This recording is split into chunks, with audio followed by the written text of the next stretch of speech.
मेरा ये केस 2 साल पहले से 1.5 से 2 साल से चल रहा है। 17 अगस्त को 2022 को सीबीआई की पहली केस फाइल हुआ था और 22 अगस्त 2022 को पीसीआर फाइल हुई थी ईडी में। मुझे गिरफ्तार किया गया है। ना तो किसी कोर्ट ने मुझे दोषी करार दिया है, ना मेरे ऊपर कोई मुकदमा चला है, ना मेरे ऊपर कोई आरोप तय हुए हैं, ना मेरे ऊपर कोई आरोप तय हुए हैं। अभी तक इस केस में सीबीआई 31,000 पेज फाइल कर चुकी है कोर्ट में और 294 विटनेसेस को एग्जामिन कर चुकी है। ईडी लगभग 162 विटनेसेस को एग्जामिन कर चुकी है और 25,000 पेजेस फाइल कर चुकी है। इन सारे विटनेसेस और सारे कागजों को मिला के मुझे क्यों गिरफ्तार किया गया है? मेरा नाम सीधे सीधे 4 स्टेटमेंट्स में आता है, वो मैं आपके सामने रखने की ज्यादा चाह रहा हूँ। तो मेरा चार्ज क्या आता है? पहला, सी अरविंद मनीष सिसोदिया जी के सेक्रेटरी थे। उन्होंने ये कहा है, स्टेटमेंट दिया है कि एक दिन मेरे घर में मेरी मौजूदगी में मनीष सिसोदिया जी ने उनको कुछ एक्साइज के डॉक्यूमेंट्स हैंड ओवर किए। That's it madam. उन्होंने ये नहीं कहा कि मेरी मौजूदगी में कोई पैसे दिए, कोई ऐसा कोई आरोप नहीं है। मेरी मौजूदगी में सी अरविंद को मनीष सिसोदिया जी ने एक्साइज के कुछ डॉक्यूमेंट्स। मैडम, मेरे घर पे ढेरों एमएलए आते हैं, ढेरों मंत्री आते हैं, ढेरों डिग्निटरीज आते हैं, अपने अपने सेक्रेटरी लेते हैं। वो आपस में खुसर भी करते रहते हैं, आपस में डॉक्यूमेंट्स भी एक्सचेंज। मुझे क्या पता कि कौन किसको क्या दे। Is this a sufficient reason to arrest the sitting chief minister? क्या ये स्टेटमेंट एक सिटिंग चीफ मिनिस्टर को अरेस्ट करने के लिए पर्याप्त है? नंबर 1। नंबर दूसरा स्टेटमेंट, एमएसआर मगुंटा श्रीनिवास रेड्डी, ये मेंबर ऑफ पार्लियामेंट थे, जगन रेड्डी की पार्टी से। एमएसआर एक दिन 16 मार्च 2021 को 4:30 बजे मेरे दफ्तर आते हैं। उससे 10 दिन पहले उन्होंने मेरे ऑफिस में चिट्ठी ईमेल भेजी कि मैं एमपी हूँ, मुख्यमंत्री से मेरे ऑफिस वालों ने उसको 10 दिन बाद का टाइम दे दिया। वो मेरे पास मिलने के लिए आते हैं 4:30 बजे। मैं किसी वजह से जल्दी में था, आके वो मुझे कहते हैं कि मुझे दिल्ली में अपना फैमिली चैरिटेबल ट्रस्ट खोलना है, उसके लिए जमीन चाहिए। मैंने उनको कहा कि जमीन हमारे अंडर में नहीं आती, एलजी साहब के अंडर में आती है, आप मुझे चिट्ठी दे दीजिए, मैं एलजी साहब को फॉरवर्ड कर दूंगा एंड दैट्स इट। सो ये हुआ। 16 सितंबर 2022 को उनके घर पे रेड होती है। उनसे पूछा जाता है कि क्या आप केजरीवाल जी से मिले? वो कहते हैं कि हाँ मैं मिला और मैं केजरीवाल जी से अपने फैमिली ट्रस्ट की जमीन मांगने गया था। ये 16 सितंबर 2022 को सेक्शन 17 का स्टेटमेंट है। ED is not happy with this statement. 5 महीने के बाद उनके बेटे को 10 फरवरी को गिरफ्तार कर लिया जाता है। उसके बावजूद भी वो अपने स्टेटमेंट पे कायम रहते हैं। उनका दोबारा गिरफ्तारी के बाद स्टेटमेंट लिया गया, वो कायम रहते हैं। 5 महीने जब उनका बेटा गिरफ्तार रहता है तो बात टूट जाता है। 16 जुलाई को बदल लेते हैं। उसके बाद वो 16 जुलाई को वो अपना स्टेटमेंट बदल लेते हैं। 18 जुलाई को उनका बेटा छूट जाता है। उसके बाद उनका कोई स्टेटमेंट नहीं होता। That's it.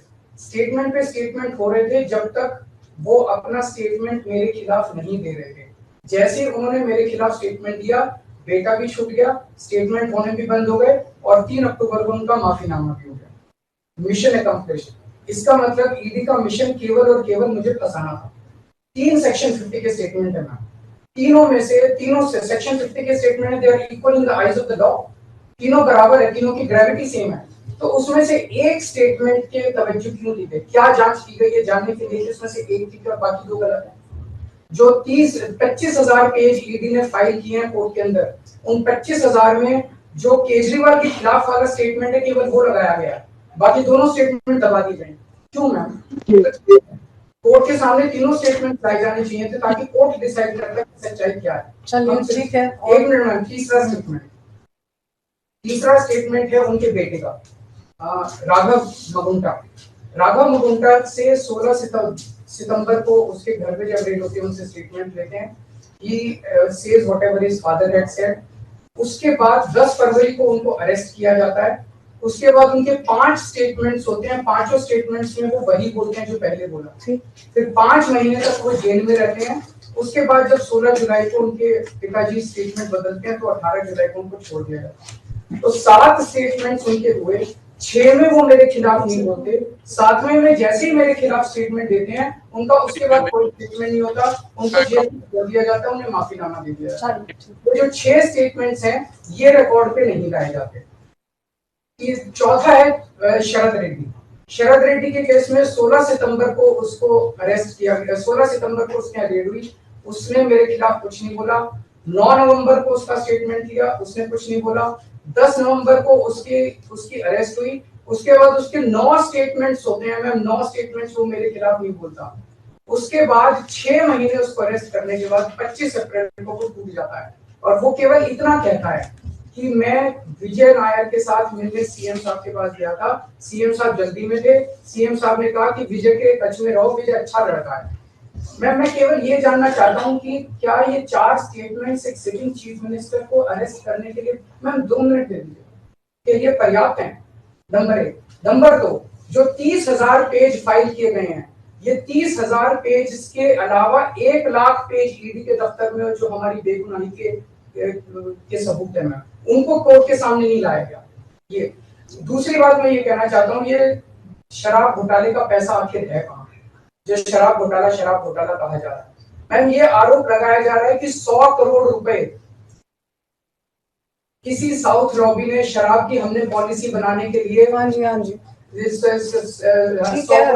आदमी पार्टी, मैम ये जस्टिस संजीव खन्ना का ऑर्डर है। जस्टिस संजीव खन्ना का ऑर्डर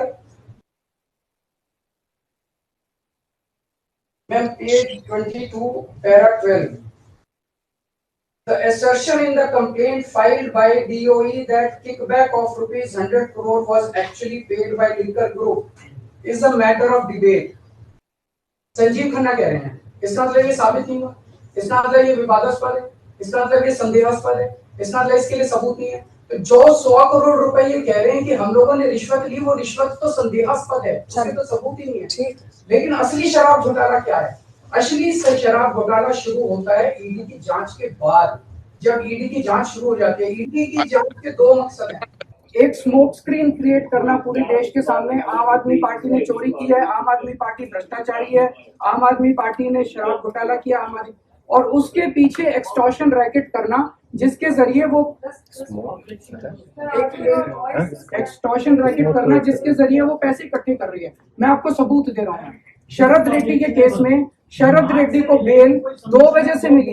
एक, शरद रेड्डी ने मेरे खिलाफ स्टेटमेंट दिया और शरद रेड्डी ने अरेस्ट होने के बाद 55 करोड़ रुपए का चंदा बीजेपी को दिया, 55 करोड़ रुपए के bonds arrest, so he bought his bail ma'am, he bought his bail. Now the money trail is clearly established. Ma'am, just last 1 minute. Last 1 minute. The money trail is established, ma'am. उसने अपनी bell arrest होने के बाद 55 करोड़ रुपए का चंदा BJP को दिया, बीजेपी के अकाउंट में सीधा गया, मनी ट्रेल इज एस्टैब्लिश्ड। और यही पूरी जांच का मकसद था।